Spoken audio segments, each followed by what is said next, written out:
Welcome to Chillin' 101. We hope this video helps. You start by confirming the essentials.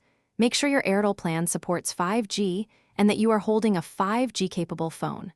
Once done, update carrier settings and the phone OS. These carry network optimizations. Next, open settings and select mobile network or cellular, then choose the preferred network and pick 5G or 5G/4G. This is the first actionable step because without an active plan and a compatible device, no further tuning will help you get a 5G signal. Once your device and plan are ready, optimize where and how it connects. You should move toward open sky or a high window.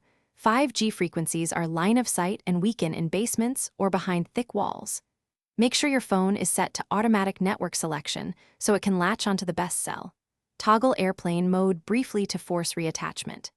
If your phone exposes 5G SA versus non-standalone options, pick the one recommended by Airtel and verify the APN is the carrier default to avoid data block. To finalize, verify the 5G icon and run a speed test. You should see noticeably higher Mbps and lower latency. If you don't get 5G, restart your phone, reinsert the SIM, or update the carrier profile. These steps refresh network registration. One key troubleshooting tip. If problems persist, note your IMEI and exact location, then contact Airtel support so they can check provisioning and local tower compatibility. That gives them the data needed to resolve network or account-level blocks quickly. Thanks for watching. Consider subscribing if we helped you.